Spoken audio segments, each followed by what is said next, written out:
Welcome to the Banker Lamp. Please enjoy the video.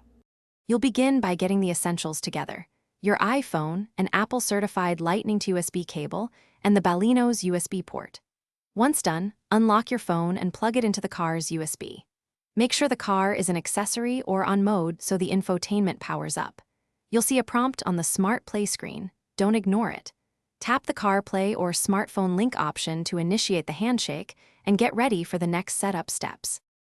Once the phone and head unit talk, you must authorize the connection.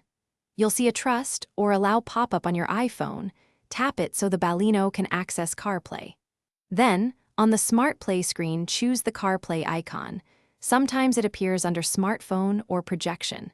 Make sure Siri is enabled on your iPhone in Settings so voice commands work. Also allow microphone and location access when requested. These permissions let navigation and voice calls function properly.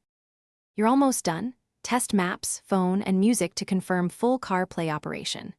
Use a voice command to verify Siri responds and check audio routing for calls.